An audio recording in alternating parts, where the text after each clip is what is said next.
So hello everyone, this is Shailesh Kumar. तो आज हम लेकर आए हैं क्लास टेंथ का पहला chapter, that is chemical reaction and equation का लेक्चर 4। तो आज के वीडियो में हम लोग बात करेंगे केमिकल इक्वेशन और उसके टाइप, दैट इज अनबैलेंस और बैलेंस। और इसी में हम लोग बात कर लेंगे कि किसी अनबैलेंस केमिकल रिएक्शन को कैसे बैलेंस करते हैं। और हमारा आज का लास्ट टॉपिक होगा law of conservation of mass. तो चलिए वीडियो को स्टार्ट करते हैं भाई के इंट्रो के बाद।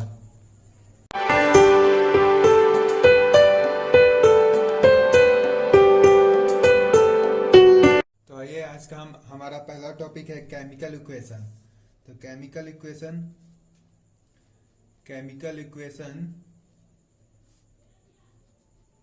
इक्वेशन उसे कहते हैं कि जब हम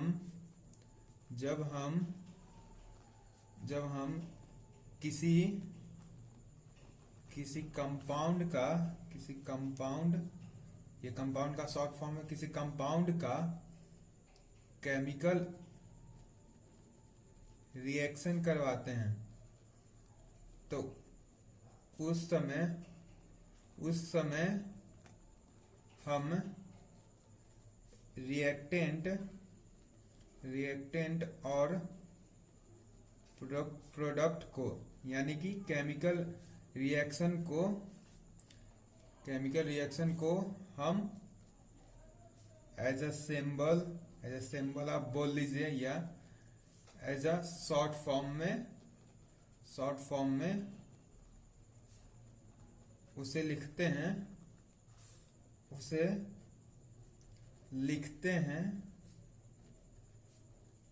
तो हम उसे chemical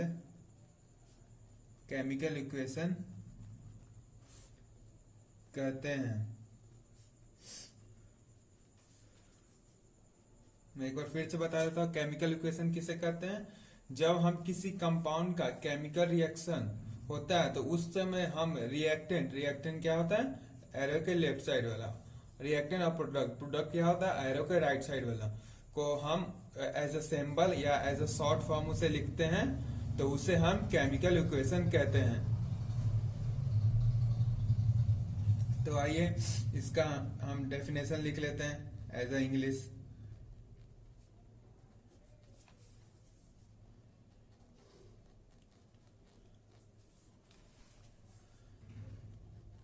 The method of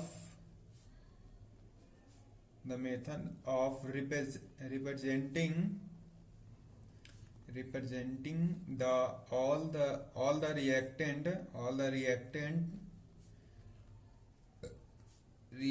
and product of a chemical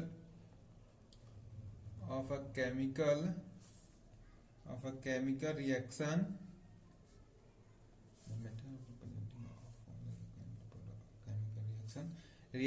as a symbol or as a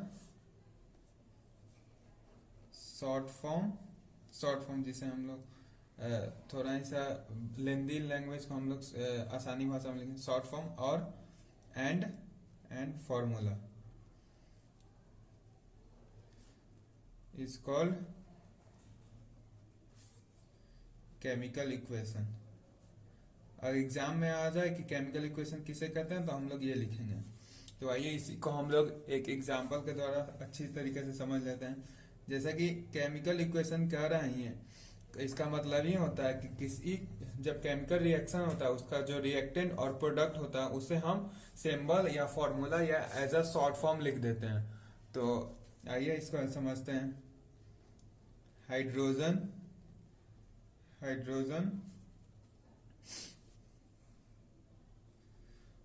plus chlorine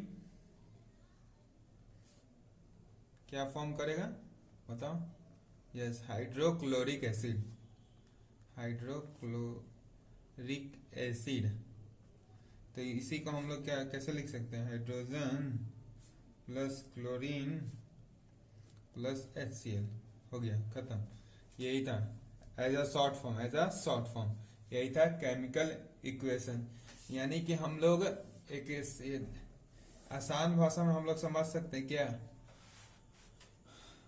आसान भाषा में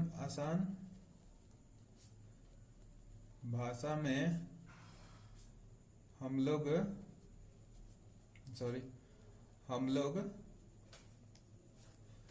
कह सकते हैं कि जो केमिकल इक्वेशन है, ध्यान से सुनिएगा इस बात को, केमिकल इक्वेशन है वो shortcut method of representing of the chemical reaction. तो गाइज आपके स्कूल में अगर केमिकल इक्वेशन क्या होता है तो आप ये डेफिनेशन ये लिखिएगा या तो ये लिखिएगा। ये मैंने एज अ हिंदी आपको समझाने के लिए बताया था कि केमिकल इक्वेशन होता क्या है। तो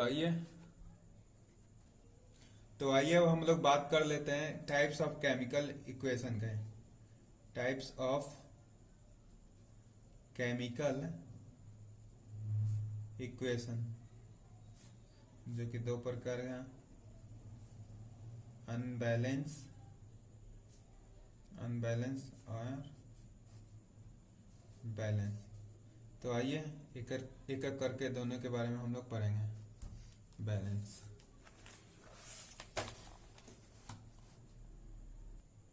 तो आइए हम लोग पहले टाइप के बारे में बात करते हैं, that is balance chemical equation.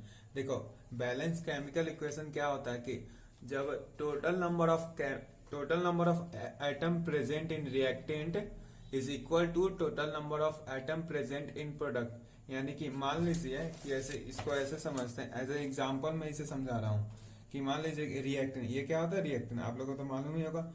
Reactant मान लीजिए इधर दो है क्या, दो एटम है और इधर भी दो एटम होगा, तो उसे हम क्या कहेंगे, बैलेंस केमिकल इक्वेशन। क्या कहेंगे, बैलेंस केमिकल इक्वेशन। तो आइए इसका डेफिनेशन लिख लेते हैं, किस चीज के बारे में, बैलेंस केमिकल इक्वेशन होता क्या है।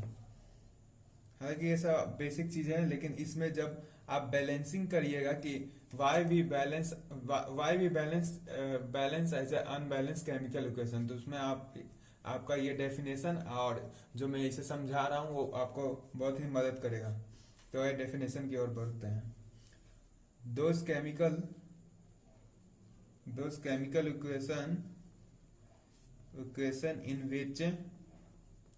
in which total number of atoms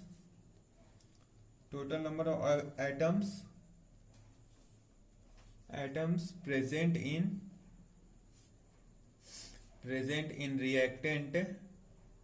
reactant side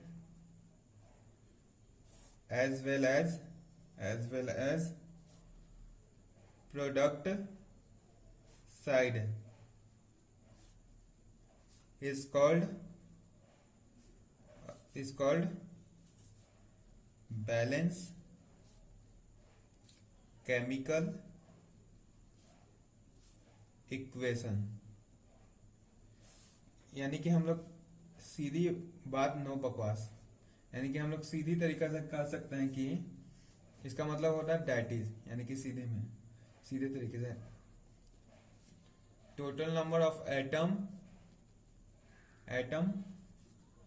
of किसका, रिएक्टेंट, जो कि एरो के लेफ्ट साइड में होता है, reactant is equal to total number of atoms of product, जो कि एरो के राइट साइड में होता है। बहुत ही सारे बच्चों के शुरुआत में रिएक्टेंट और प्रोडक्ट में कंफ्यूजन होते हैं। हालांकि मैंने लेक्चर फर्स्ट में बताया कि रिएक्टेंट यानी कि एरो के राइट साइड में, देखिए एरो है, इसके राइट साइड में यह प्रोडक्ट होता है, जो और सॉरी हाँ यही प्रोडक्ट होता है, और एरो के लेफ्ट साइड में क्या होता है, रिएक्टेंट। तो आप लोग का इसमें कंफ्यूजन नहीं होगा, इसलिए मैंने बता दिया। यानी कि सीधी भाषा में हम लोग कह सकते हैं कि बैलेंस केमिकल इक्वेशन क्या होता है, जिधर total number of atom of reactant is equal to total number of atom of product, उसे हम लोग बैलेंस केमिकल इक्वेशन कहते हैं। तो आइए इसे एक एग्जाम्पल की मदद से समझ लेते हैं। जैसे कि सुरादी एवोल्यूशन ऑफ गैसी का एग्जाम्पल है, zinc granules plus sulphuric acid. अब आप लोग को ये इक्वेशन याद हो जाना चाहिए, ये बहुत ही मदद करेगा आपको। क्या फॉर्म होगा, जिंक सल्फेट, और क्या इवॉल्व होगा, यानी बाहर निकलेगा हाइड्रोजन गैस। गैस का साइन क्या होता है, अपवर्ड। तो भैया ये इक्वेशन बैलेंस है। हालांकि मैं इसके बाद अनबैलेंस बताऊंगा, और ये इक्वेशन कैसे बैलेंस है इसका मैं आपको एक स्टेप बाय स्टेप समझाऊंगा भी, कि कैसे एक इक्वेशन को बैलेंस करते हैं, और बहुत ही इजी वे तरीके में। तो आइए सबसे पहले हम लोग बात कर लेते हैं अनबैलेंस केमिकल इक्वेशन का, फिर उसके बाद हम लोग बढ़ेंगे कि how to balance unbalance chemical equation. देखो बैलेंस तो आइए हम लोग बात कर लेते हैं अनबैलेंस की। तो देखो बैलेंस केमिकल इक्वेशन में क्या हुआ था कि total number of atom present in reactant is equal to total number of atom present in product, और अनबैलेंस में क्या हो जाएगा, उल्टा हो जाएगा। क्या कि total number of atom of reactant is not equal to total number of atom of the product. यानी कि मान लीजिए कि जैसे कि हम लोग क्या कहते हैं, इधर 2 एटम है तो इधर भी 2 एटम होना चाहिए, इधर रिएक्टेंट की तरफ 2 एटम है तो प्रोडक्ट के तरफ भी 2 एटम होना चाहिए। लेकिन अनबैलेंस में क्या होगा, अनबैलेंस में मान लीजिए इधर 3 है तो इधर 5 होगा, तो इसे हम लोग क्या कर देंगे, अनबैलेंस केमिकल इक्वेशन। तो आइए इसको हम डेफिनेशन की मदद से समझ लेते हैं, फिर उसके बाद एक एग्जांपल लेंगे।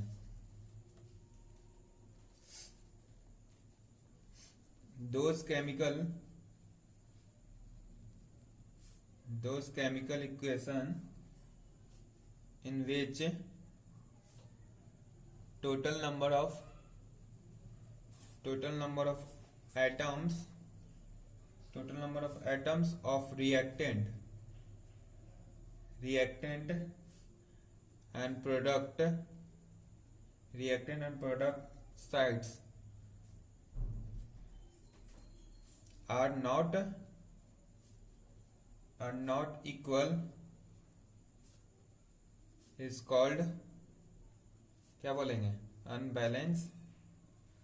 Unbalance chemical equation. यानी कि सीधी बात, नो बकवास में हम लोग बात कर सकते हैं कि क्या होगा शॉर्टकट तरीके में, कि total number of atoms of reactant, किस चीज का, रिएक्टेंट साइड का atom is not equal to, इसे नॉट इक्वल टू पढ़ा जाता है, आप लोग मैथ में पढ़े ही होंगे, not equal to total number of atoms of product.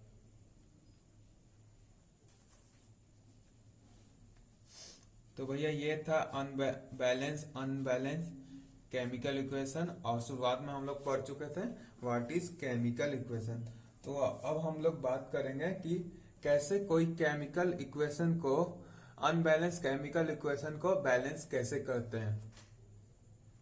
तो आइए अब हम लोग बात करेंगे how to balance unbalance chemical equation. देखो जैसे कि फॉर एग्जांपल मान लीजिए कि कोई एटम है Mg+O2, ये मैं सिर्फ आपको रफ डायग्राम में रफ तरीके में बता रहा हूँ कि कैसे होता है, हालांकि मैं इसको स्टेप बाय स्टेप बताऊंगा। जैसे कि मान लीजिए कि आधा है और ये आधा है, तो इसका आधा, चाहे मम्मा 1 रोटी दे या मम्मा आधा प्लस आधा, तो भैया क्या होगा, दोनों तो एक ही होगा ना, आधा दे रोटी या 1 रोटी दे। तो उसी अनुसार अब हम लोग क्या बात करेंगे, balance, how to balance unbalance chemical equation. देखो इसके पीछे जो प्रिंसिपल है ना, उसे हम लोग law of conservation of mass के चलते हम लोग बैलेंस करते हैं, किसको, अनबैलेंस केमिकल इक्वेशन को बैलेंस कर, law of conservation of mass. तो सबसे पहले हम लोग बात करेंगे किसी अनबैलेंस केमिकल रिएक्शन का कैसे बैलेंस करते हैं। फिर हम लोग बात ये भी करेंगे कि लॉ ऑफ कंजर्वेशन ऑफ मास भैया है क्या। तो आइए मैं इसे स्टेप बाय स्टेप समझाता हूं। तो सबसे पहले हम लोग लिखेंगे step for balancing. Step for balancing.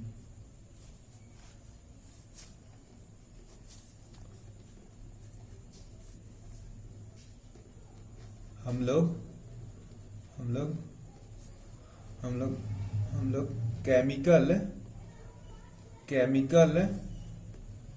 Chemical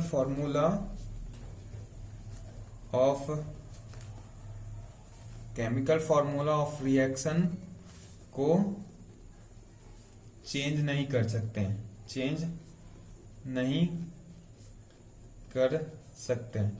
देखो, अगर आपने ये समझ लिया ना स्टेप फॉर बैलेंसिंग, तो आपको ये 11th-12th में भी बहुत ही मदद करेंगे। इसलिए इसे 2 स्टेप को ध्यान से समझिएगा, और जो एग्जाम्पल दूंगा और जो मैं हिंदी में भी समझा रहा हूँ उसे बहुत ही ध्यान से समझिएगा, ताकि आगे आपको दिक्कत ना हो। तो हम सबसे पहले क्या करें, हम लोग chemical formula of the reaction को चेंज नहीं कर सकते हैं। तो इसे हम लोग ऐसे भी लिख सकते हैं, वी कांट चेंज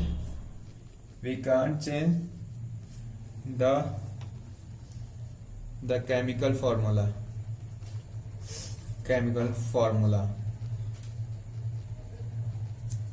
जैसे कि मान लीजिए कि पिछला ही एग्जांपल Mg प्लस O2 क्या बनेगा, MgO। और हाँ देखो, कोई भी रिएक्टेंट या प्रोडक्ट हो उसे आप बॉक्स में घेर दूंगा। क्यों बॉक्स में घेर दूंगा, इसे मैं बताता हूँ क्यों बॉक्स में आप घेर दूंगा। ये बहुत ही मदद करेगा। कुछ बच्चे होंगे जिनको केमिकल रिएक्शन आता होगा, वो पहले ही आगे लिख देंगे। तो भैया उनको ये वीडियो नहीं देखनी है। जिन्हें नहीं आता, मैं स्टेप बाय स्टेप समझा रहा हूँ और बहुत ही अच्छी तरीका से समझाऊंगा। तो क्या करेंगे, पहले जो भी रिएक्टेंट और प्रोडक्ट है वो उसे हम बॉक्स में घेर देंगे। क्यों घेर देंगे, जैसे कि मान लीजिए कि आपको पहले नहीं आता था केमिकल इक्वेशन, नहीं आता। तो कुछ बच्चे क्या करेंगे, MgO क्या फॉर्म आता था, MgO। तो भैया ये Mg सेम है, और O2 यहाँ O2 नहीं है, तो इसको O2 ऐसे कर देंगे। तो भैया ये तो पूरा फॉर्मल थी, प्रोडक्ट ही गलत हो गया। अगर हम लोग बॉक्स में इसे घेर देंगे तो आपको ये दिक्कत नहीं आएगी। और हाँ, एक बात ध्यान दीजिएगा कि जो हम लोग बैलेंस करके वो नंबर लिखेंगे ना, वो बॉक्स के आगे लिखेंगे। तो भैया we can't change the chemical formula. तो यहाँ पे जो केमिकल फॉर्मूला था क्या, मैग्नीशियम ऑक्साइड, वो तो भैया चेंज हो गया। तो हम पहले स्टेप में क्या सीखे, we can't change the chemical formula.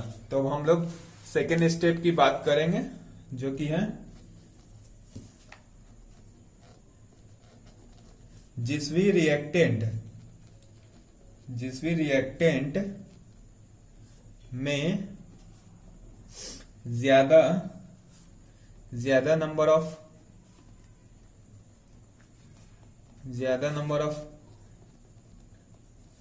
Atom होगा, हमें वहां से स्टार्ट करना है। देखो, मैं जो हिंदी बोलता हूँ वो उसे आप ध्यान से सुनेगा। जिस भी रिएक्टेंट कौन है, ये रिएक्टेंट में नंबर ऑफ एटम ज्यादा होगा, हमें वहां से क्या होगा, नंबर ऑफ एटम ज्यादा होगा, हमें वहां से स्टार्ट करना। तो हम लोग इसे ऐसे लिख सकते हैं, वी हैव टू स्टार्ट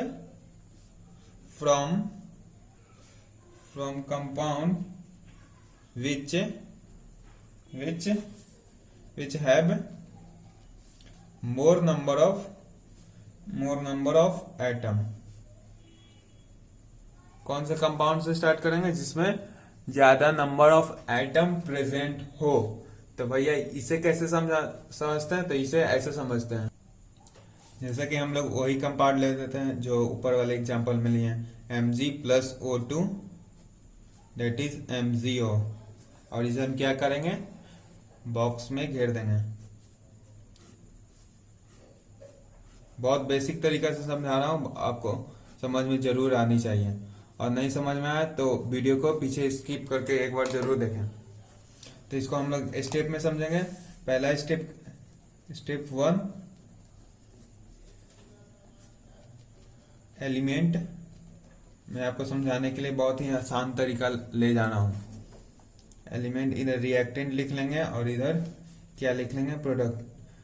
तो भैया आपको ये तो मालूम है कि जो एटम के आगे रहता है वो एक नंबर 1 रहता है, यानी कि उसमें एक मॉलिक्यूल प्रेजेंट रहता है। तो मान लीजिए कि एटम क्या है हमारे पास, मैग्नीशियम और ऑक्सीजन है।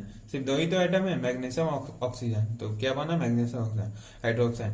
तो मैग्नीशियम रिएक्टेंट, रिएक्टेंट में कितने एटम है, 1।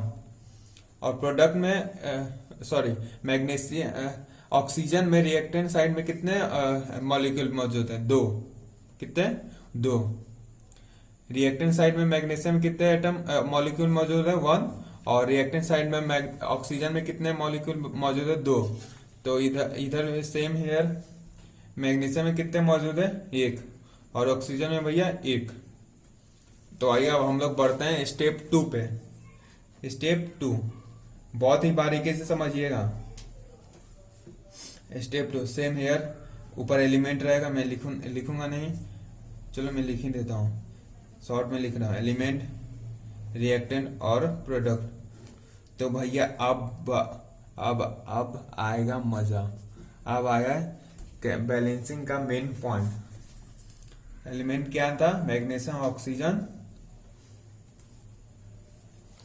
तो इसको ऐसे लिखेंगे, रिएक्टेंट को अभी ऐसे ही छोड़ देंगे। तो अब इधर देखें, मैग्नीशियम कितने हैं, 1। ऑक्सीजन में मैग्नीशियम में 1 है, और प्रोडक्ट साइड में भी 1 है। रिएक्टेंट साइड में मैग्नीशियम में 1 एटम, 1 मॉलिक्यूल है, और प्रोडक्ट साइड में कितना है, 1 है। अब आते हैं ऑक्सीजन पे। ऑक्सीजन पे कितने हैं, 2 है, किधर, रिएक्टेंट साइड में। और प्रोडक्ट साइड में कितने हैं, 1 है। तो भैया इसको हम लोग ऐसे लिखेंगे, इंटू टू, यानी कि इसके आगे हम लोग 2 लगा देंगे। किसके आगे, बॉक्स के बाहर लगाना है, क्या, बॉक्स के बाहर। तो इसको ऐसे लिखेंगे,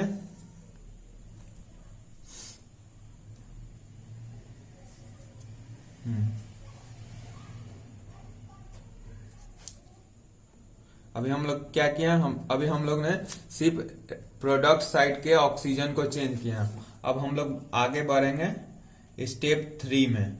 स्टेप 3 वही मैग्नीशियम प्लस ऑक्सीजन, 1 2, और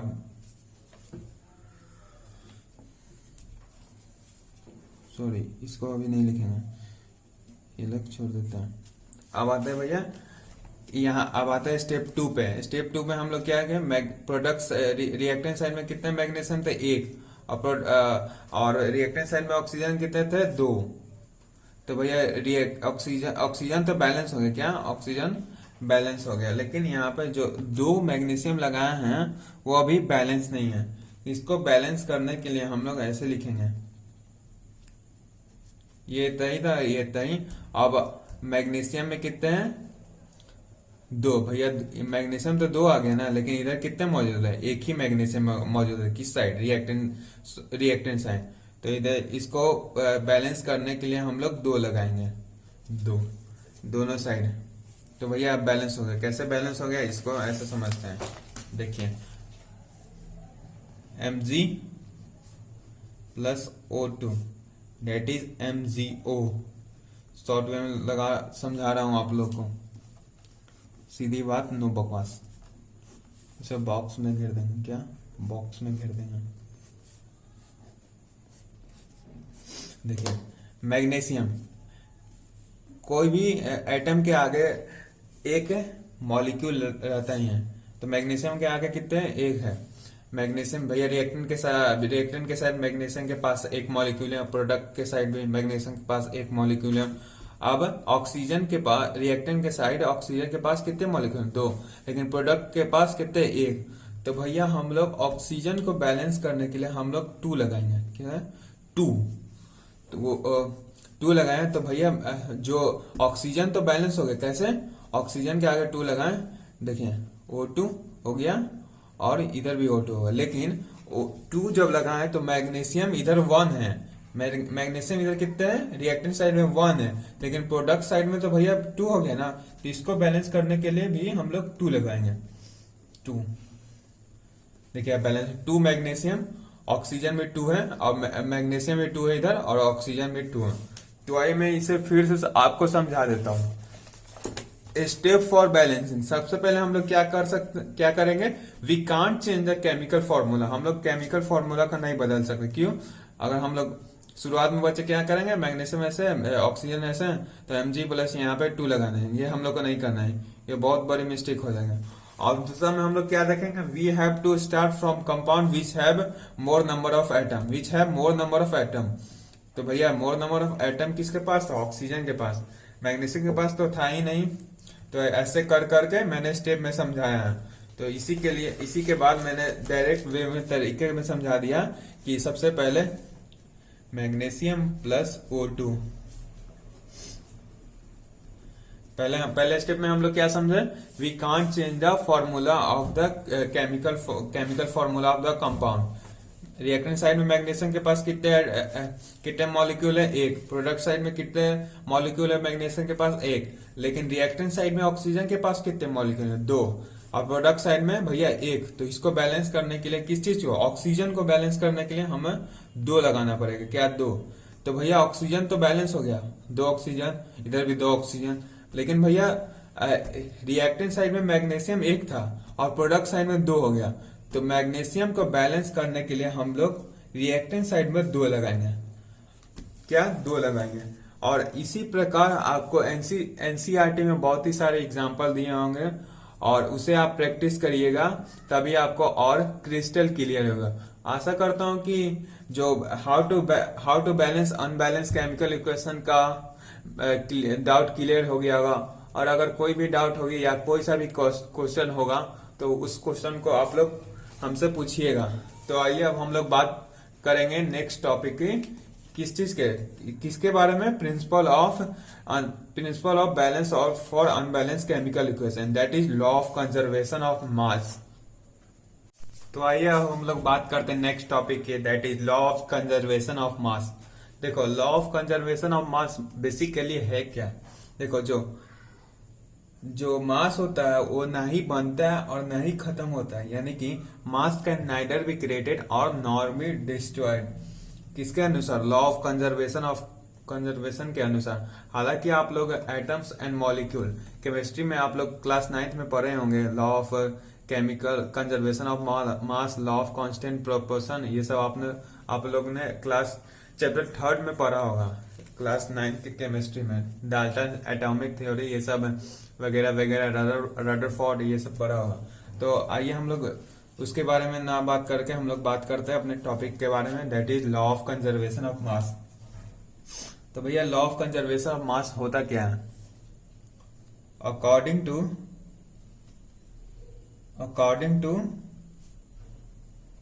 दिस लॉ, किस लॉ के बारे में, law of conservation of mass के बारे में। According to this law mass can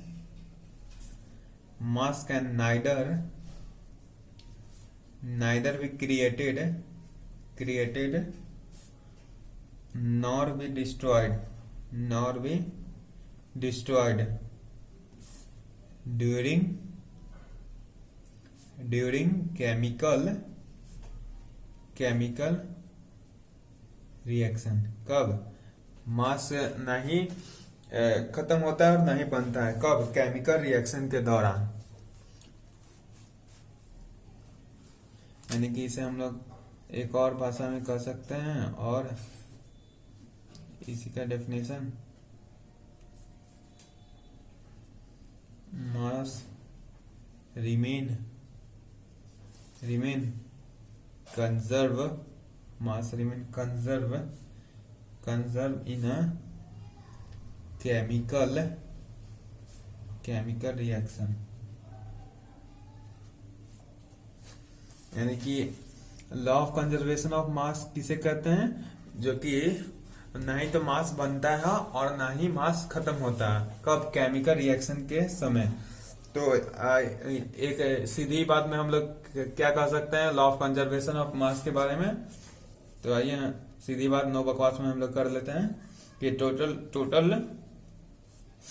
total mass of reactant, इस चीज का mass, total mass of reactant is equal to total mass of product. अब आप लोग पीछे से रिलेट मत करने लगिएगा कि अनबैलेंस और बैलेंस में। उसमें क्या था? टोटल मास ऑफ एटम था प्रेजेंट इन रिएक्टेंट। इसमें मास है, total mass of reactant is equal to total mass of product. उसी का हम लोग क्या कह सकते हैं? Law of conservation of mass. तो आइए इसे हम, भैया ये कैसे होता है कि ना ही मास खत्म होता है और ना ही मास बनता है? कब? केमिकल रिएक्शन के दौरान। आइए हम लोग इसे एक एग्जाम्पल के थ्रू समझेंगे। एग्जाम्पल क्या है? H2 plus O2 plus O2। Class 9th की केमिस्ट्री में आप लोग ने एक सब पढ़ा होगा, आइसोटॉप, आइसोबारिक, ये सब पढ़ा होगा। उसी में से एक शब्द था क्या? Molecular weight. Molecular weight. हालांकि मैं इसे अभी बताऊंगा नहीं कि बताऊंगा, समय वेस्ट नहीं करूंगा कि मॉलिक्यूलर वेट होता क्या है।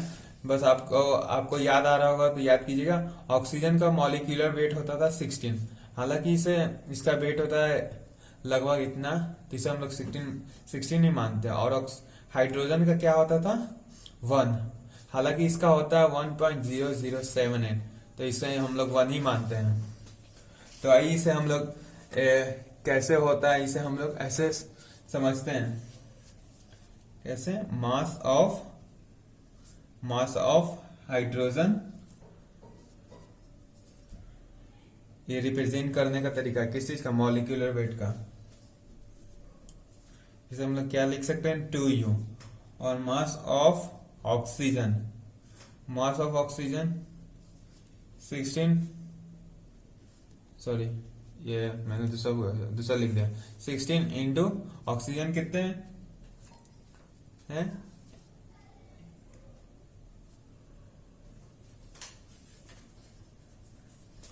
सॉरी गाइस, यहाँ पे दिक्कत हो गया, थोड़ा बोल गया था।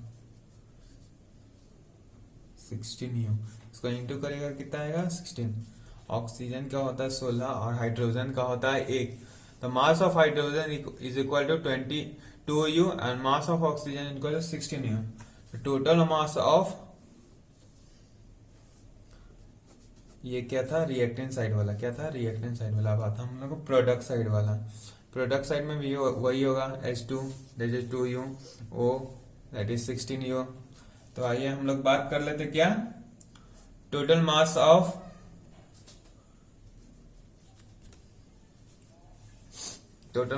Chemical, total mass of reactant. ये भैया रिएक्टेंट है ना, H2 प्लस O2 कितना होगा? 18U।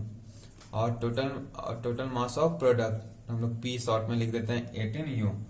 तो इससे क्या मालूम चलता है कि भैया जो रिएक्टेंट साइड में है वो 18U है, यानी कि 18 वेट है, यानी कि मॉलिक्यूलर वेट ऑफ ऑक्सीजन और हाइड्रोजन का मिला के 18 ही हुआ। और किस साइड? रिएक्टेंट के साइड, प्रोडक्ट के साइड भी यही हुआ। तो इस एग्जाम्पल के माध्यम से हमें मालूम चलता है कि जब केमिकल रिएक्शन होता है तो उस समय जो मास ना ही बनता है और ना ही खत्म होता है। किसके कौन से प्रिंसिपल के द्वारा मदद मालूम चला हमें? Law of conservation of mass. तो आज के वीडियो में हम लोग बस इतना ही पढ़ेंगे।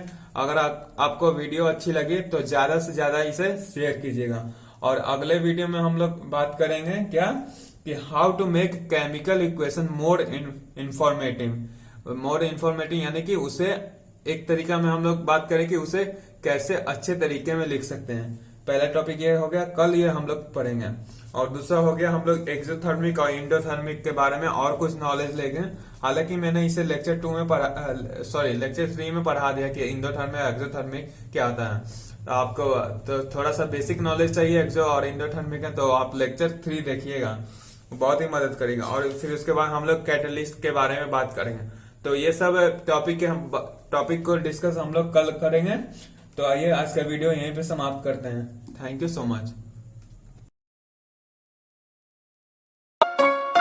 नामुमकिन जैसी कोई भी